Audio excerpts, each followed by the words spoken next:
second segment, we'll get into world inhumanities and genocide. Well, as you previously stated, my name is Alana McLaughlin. I am 13 years old, and I just finished middle school, so I will be attending the Nashville School of the Arts in the fall semester. I am heavily involved in plenty of organizations and summer camps, even though I'm just staying in town this summer, and many organizations. So I stay out the house a lot, ranging from church to neighborhood activities to marching band and etc. And so I stay a pretty busy person. But world inhumanities and genocide, that's such a delicate topic because so many lives were lost that you really have to tread lightly when talking about something where millions and millions of people died, and it's hard to execute. And so I'm wanting to execute it, but I believe that I can. I believe that I can. I won't be able to say I understand why that happened because none of us truly understand, but I can tell you what happened, and I can give you timelines and etc. And so I want to get a bit into a word inhumanities and the difference between word inhumanities and genocide. Word inhumanities are just those cruel acts made by civilians that isn't genocide. Like genocide is a mass killing of a race, and the purpose is to get rid of that race. Eliminate that race. For example, the Holocaust. Hitler wanted to get rid of Jewish people. The difference between word inhumanity and genocide, say slavery would be word inhumanity. They didn't necessarily want to kill us off, they wanted to work us and put us to use. And so they weren't killing off African Americans, but forcing them to do hard labor, which sadly means that it's not genocide, even though it's still as bad as genocide. And so that's the difference between that. So if you hear me talking about slavery and you're like, oh, why didn't she include that as genocide? It's not technically genocide. It's a cruel act of civilization. It's one of the worst things to happen in U.S. history, but it's not genocide. And so another good example of the difference between world inhumanity and genocide would be, say, genocide, the Rwandan genocide. Genocide. And word inhumanity, the Orlando shooting at the gay club that just happened. Now, that might be genocide. We don't know yet because people are thinking that it's either an attack on U.S. soil or that the shooter was trying to rid the world of gay people. So it's just conflicting. So we don't truly know at this point. And so in a real sense, Alana, as we make preparations for our first commercial break here this morning, that this whole idea of world inhumanities, that is man inhumanity to man or woman's inhumanity to woman, that's not only important in terms of dealing with this whole issue of genocide, but I think we recognize that when we talk about genocide, we're talking about an attempt to bring a conclusion to something, and it's very rarely that we can assign the name genocide to many events, but I think that what you've done this morning is to come up with a number that you'd like to deal with in reference to it. And what we're going to do, we're going to take our first commercial break, and I think that basically that's what you want to do this morning. Is that the that's what area I plan on that doing. you want to do? That's what and so what we'll do is we'll take our first commercial break, and then we'll come back and we'll deal with world inhumanities and genocide. And I want you to know that I've seen you in terms of pulling all of this information together, and I'm encouraged by knowing that you've got that information available to us. And I think that you've always had it available when you got to this particular point. And so what we're going to do, we're going to take our first commercial break, then we'll come back for our 8-minute segment. And that 8-minute segment will give you an opportunity to elaborate further up on world inhumanities and deal with the issue of genocide. And of course, we'll be back with our audience following this very, very short commercial break.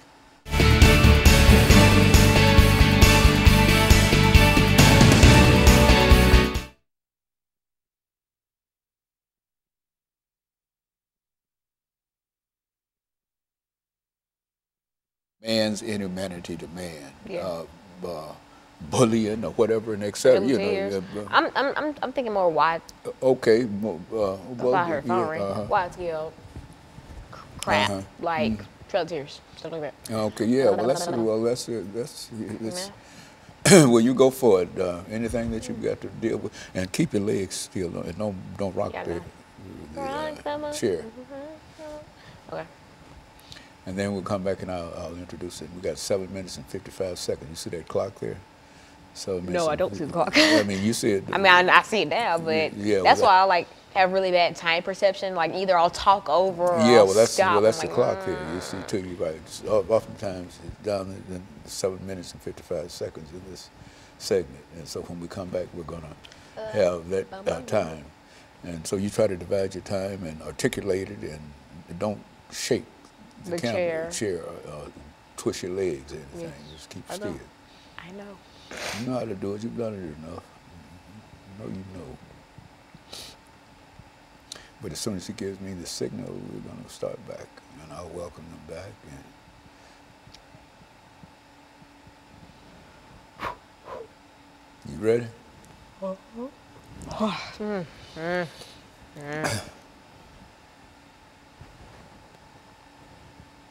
Get ready. Give me the signal.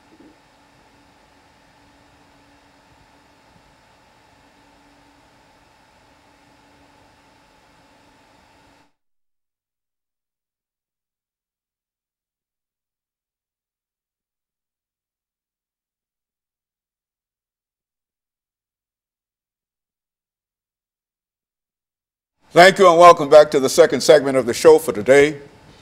The topic is World Inhumanities and Genocide, and we're talking to Alana McLaughlin, who has already given us information in reference to her background, education, and some of her experiences. And so, Alana, let's pick up where we left off by having you to talk about some of the things that you consider to be world inhumanities. That is, throughout all of the world, how people have reacted in reference to their fellow man. And then we'll get into some of the more delicate issues in dealing with genocide, an attempt to try to eradicate a race. But first, let's deal with simple world inhumanities.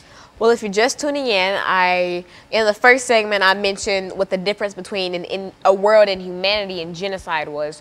Genocide is killing off a race with the purpose being to eradicate the world of that race. And a world inhumanity is not necessarily to rid the world of that race, but to cause that race pain or suffering.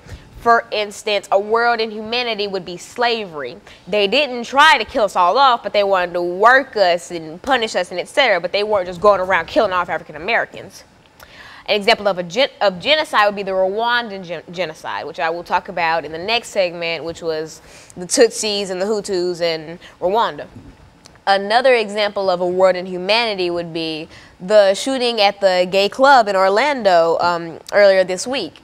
Now, this might end up being genocide, though, because we don't know necessarily what the shooter's motive was. Like his father was saying that he was trying to get rid of gay people, while U.S. government is saying that it was an attack on the U.S. So no stories are very solid, but I guess since it's a new story and it's still developing, in the coming days we'll probably have an answer as to whether it was world inhumanity or genocide. But for right now, I'm going to count that as world inhumanity. Like a man just wanted to go and kill people and make people suffer.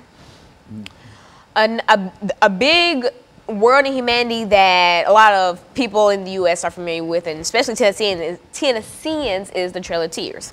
If you're unfamiliar with the Trail of Tears, it is when Andrew Jackson sent Native Americans west of the Mississippi River to be able to take their land. And he did this during the winter where conditions were harsh and they were on foot. They were not sent off with food and drink and clothing at that. They were just one with nature, and that's not good in the winter, and especially if you're walking. And so they had to walk miles and miles and miles, and this was labeled the Trail of Tears. And I don't think I have to go into explaining why it was called the Trail of Tears, because I think there would be plenty of tears if you had to walk and walk and walk miles with barely anything, no food, watching people all around you die, your family die, if you don't die first, and things like that. So that's a big example of world inhumanity. Now, Andrew Jackson wasn't necessarily trying to kill off the Native Americans. Like I said, he was trying to get their land, but he knew that it would cause